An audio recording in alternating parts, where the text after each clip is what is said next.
You ever have one of those moments where you look at your bank balance and kinda wince before the number even loads? Like you already know it's not gonna be pretty, huh? Or you're scrolling through social media and you see someone your age on a beach holding a coconut drink and you're thinking, how on earth are they affording that? You're debating whether to buy name brand cereal.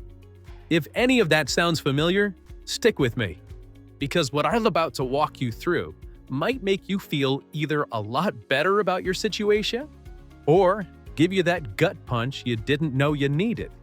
My name is Andy, and I spend way too much time thinking about money and why so many people are struggling without realizing just how normal it actually is. And honestly, I'm telling you this because once you understand what the average person is really dealing with, you're gonna see your own financial life completely differently. So let's start with income, because that's where most people judge themselves first. You might look at your paycheck and wonder if you're behind or doing okay. The median full-time worker in the US earns just over $1,000 a week, which is roughly $52,000 a year before taxes. After taxes and everything else chews at it, most people take home closer to $35,000 to $40,000. Think about that for a second. That's the middle. That's the 50-yard line. Half of workers make less than that. If you've ever felt like your money disappears instantly, well, yeah, because it kinda does. And this sets the stage for everything else. Now here's where things get a little uncomfortable. Retirement savings. This one shocks almost everyone. The median amount Americans have saved for retirement is about $65,000. But here's the part nobody talks about. That includes only the people who have retirement accounts at all. A full 25% of Americans have saved $0 for retirement. Zero. That means 1 out of every 4 people you pass on the street is planning to rely entirely on Social Security. And if that doesn't make you gulp a little, wait until the next part.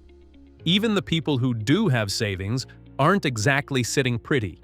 People under 25 have a median of under $2,000 saved. Ages 25 to 34 sit around $14,000. And even people over 65, folks who are supposed to be done working, have a median balance of around $88,000. If you follow the 4% withdrawal rule, that $88,000 pays about $3,500 a year. That's less than $300 a month. Imagine trying to live on that. It paints a pretty clear picture, right? Most people are not set up for a comfortable retirement, and it's not because they're lazy or irresponsible. It's because the system is built in a way that makes long-term savings extremely hard when short-term survival feels more urgent. All right, let's shift to something you feel every single month. Spending. The average household spends about $5,577 per month, which is roughly $67,000 a year. Remember the average take-home pay from earlier? Now you can see why so many people feel like they're drowning. Housing alone eats about $1,885 per month. Food sits around $691. Transportation takes roughly $913. And these are normal numbers. These aren't people living lavishly. These are basic life costs. Here's the wild part. When you stack median income against average spending, you realize something pretty shocking. Most people barely break even. Some don't break even at all. And that's why debt becomes the silent default for everyday life. Everything I'm telling you right now sets up the rest of this journey. Because once you see how tight the average person's situation really is, you start to understand why building wealth feels so impossible at first. But here's the twist that most people miss. Once you understand the truth behind these numbers, you can actually start making decisions that pull you out of the average category completely. The key is seeing the hidden pressures you're up against, so you can stop blaming yourself for struggling. Let's take a look at one of the biggest issues. You ever notice how nobody actually teaches you what being average with money really feels like? Like you grow up thinking adults have everything figured out, but then suddenly you're an adult, and you're Googling whether overdraft fees hit at midnight or the next business day. And the craziest part is, you think you're the only one struggling. You're not. The average person is stressed out of their mind about money, but everyone pretends they're fine. And here's where things get a little heavy. Debt. Debt is the quiet monster hiding under almost every American's bed. The average person isn't just carrying debt, they're swimming in it. Credit card balances, car loans, student loans, medical bills. Buy now, pay later plans that people forget are technically debt too. The average credit card balance is thousands of dollars and the average interest rate is over 22%, which basically means every dollar you owe grows faster than your houseplants die. And you know what that creates? A cycle. Think about it. If you're earning around that median $52,000 a year and you're spending close to $67,000, because that's just what basic living costs now, how are people filling the gap? Covering it with high-interest debt and then paying interest on top of that gap every single month. So even if they work more and earn more, their debt grows faster than their paycheck. It becomes this treadmill where the speed keeps increasing even though you're already out of breath. But here's something most people never talk about. Debt isn't just math, it's psychology. When you owe money, your brain slips into what researchers call scarcity mode. Every decision feels riskier, every purchase feels heavier. Opportunities feel dangerous. You're not thinking about your future because your brain is too busy thinking about next week, and when your brain is stuck in survival mode, growth feels impossible. This is why people make choices they later regret. Not because they're dumb, but because their mental bandwidth is gone. Long-term thinking becomes a luxury they can't afford, and when that happens, the debt cycle tightens its grip even more. Okay, here's another stat that blew my mind. Nearly 60% of Americans don't have enough cash to cover a $1,000 emergency. Think about how small $1,000 is compared to life's actual problems. Your car needs repairs, your pet gets sick, your laptop dies. All of those can easily cost more than $1,000. So when you can't cash flow that stuff, what do? You swipe the card. Now you're paying for that emergency for months or even years. And the interest you'll pay on that emergency could have funded another emergency entirely. It's like trying to patch a hole in a sinking boat with duct tape while the water is still rushing in. But there's a turning point coming, and this is where the story shifts. There's a reason some people break out of the paycheck to paycheck cycle, while others stay stuck forever. And it's not luck or talent or intelligence. It's something much simpler and way more achievable than people realize. There's a specific pattern that shows up right before someone finally gets ahead financially. It usually starts with a tiny amount of breathing room and ends with a complete mindset flip. You ever have that moment where you check your bank account, and for the first time in months, you don't immediately feel that tight knot in your stomach? Like, it's not a lot of money, but it's enough that you breathe just a little easier. That tiny bit of space right there is the spark that flips the entire script for people who eventually break out of financial stress. And it almost always starts with one thing: a small emergency fund. Now, before you roll your eyes thinking I'm about to talk about boring savings advice, just hang with me because this is where the psychology of money gets wild. Researchers found that people who have just $2,000 saved score 21% higher in overall financial well-being compared to people with nothing saved at 21% from $2,000. That's insane. And it proves something you've probably felt without realizing. Relief doesn't come from being rich. Relief comes from not being one crisis away from disaster. When you get even a little savings build up, your brain shifts out of survival mode.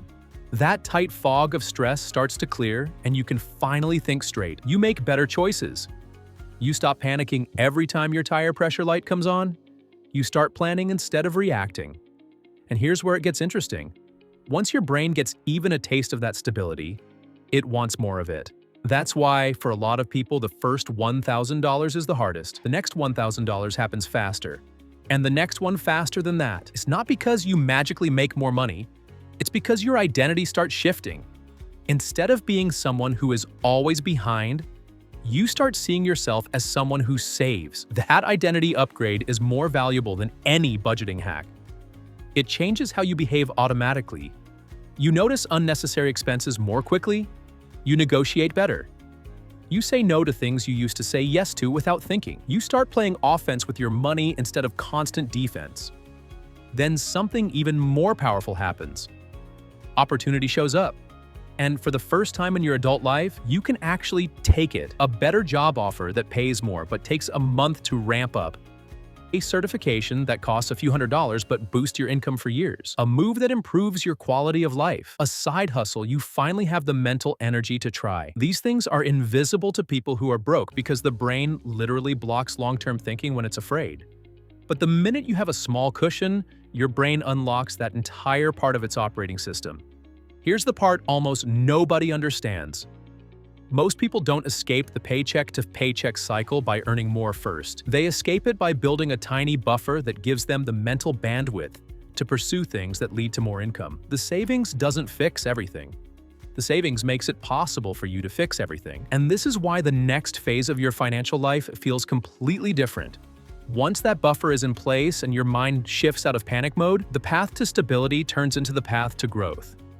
It's the moment when the question in your head changes from, "How do I survive this month?"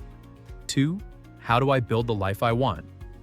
That single question upgrade is the turning point almost every financially successful person can point back to. Once you've got that small buffer, and your brain isn't stuck in survival mode anymore, the next thing that usually happens is you start getting curious about growth. Not because you woke up one day wanting to become an investor, but because for the first time, you actually have the capacity to think about the future. Your brain stops whispering survive and starts whispering build, and that whisper is where wealth begins. Here's where the stats get really interesting. The median retirement savings we talked about earlier, the low balances in the 20s and 30s, the scary numbers for people in their 60s. All of that is mostly the result of people never escaping the paycheck-to-paycheck cycle long enough to let their money grow. Because here's the truth nobody teaches you. Saving is survival. Investing is transformation. But you can't invest if your brain is still putting out fires every week. Once you hit that point where you have maybe a few thousand saved and the panic switches off, that's when people actually start investing consistently. They start building toward that first $10,000 and then $20,000, and that's where momentum gets real. For example, a simple $300 a month into an index fund at a modest 7% return grows to over $52,000 in 10 years. But here's the catch. You only get that 10-year timeline if you start, and most people never start because they're stuck reacting to emergencies that a small emergency fund would have covered. Here's something else that blows people's minds. The average household spends around $67,000 a year, but most of that money disappears automatically. Housing, food, transportation, insurance. The average person never stops to ask what part of those expenses is actually flexible because they're too exhausted from juggling them. Once your head clears and you're out of panic mode, you finally start noticing the leaks in your financial bucket. You realize maybe your rent is way too high for your income, or your car payment is eating your entire budget, or you're paying for subscriptions from 2019, And for the first time, you actually have the energy to fix those problems instead of just surviving them. Then something else shifts. You start stacking wins. Maybe you cut $100 from your monthly expenses. Maybe you put an extra $200 toward debt. Maybe you set up automatic transfers so saving happens without you thinking about it. These aren't huge moves individually, but together, they compound in the same way your investments will later. And that's when your finances go from chaos to control. But here's the most underrated change of all. When you finally stabilize and start making progress, you begin trusting yourself with money. That confidence is worth more than any dollar amount. When you trust yourself, you take better risks. You advocate for raises. You switch jobs. You negotiate. You don't avoid your bank account like it's cursed. You stop being afraid of your own money. Once that confidence hits, the next stage is where everything truly changes because now you're ready for the shift that moves you out of the average category completely. This is the point when your decisions compound, not just your investments. And when that happens, your entire financial trajectory bends upward. Remember back when we talked about the average person barely breaking even, spending $67,000 a year, making around $52,000, filling the gap with debt, stressing constantly. Now imagine flipping that script. Let me give you a simple picture. If you invest $500 a month at a 7% return, it takes almost 8 years to hit your first $100,000. That's the slow, painful part. But the next $100,000 only takes about 5 years. And the next one after that only takes 3. Nothing changed except the size of the snowball you're rolling. The money you already saved begins making more money than you contribute. And once that flips, you officially escape the world of average financial stress. You know what else changes? your options. When you have savings and investments behind you, you're no longer forced to take the first job you're offered. You're not scared to negotiate. You can say no to extra shifts when you're exhausted. You can start a side business. You can move somewhere better. You can leave a toxic workplace. You get to choose instead of just accept. And that freedom, that sense of control, is the real definition of wealth long before the numbers get huge. But the biggest shift of all is internal. When you break out of being average with money, you stop feeling like life is happening to you and start feeling like you're building something intentionally.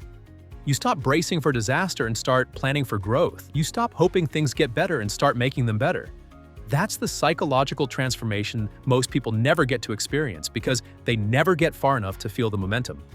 And here's the crazy part. This entire journey starts with awareness.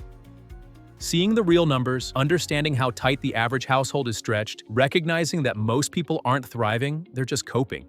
Once you understand that, you stop beating yourself up and start building your own escape plan. You stop thinking you're behind and start thinking strategically. So yeah, the stats of the average person are shocking, but they're also a map of where not to stay. Once you understand why the average person is stuck, you can follow the path toward becoming the person whose money works quietly in the background while they live their life with clarity instead of chaos. And if this breakdown helped you rethink your own situation, quick pause. If you haven't already, do yourself a favor and hit subscribe and because I promise the next steps we're going to cover will help you move even faster.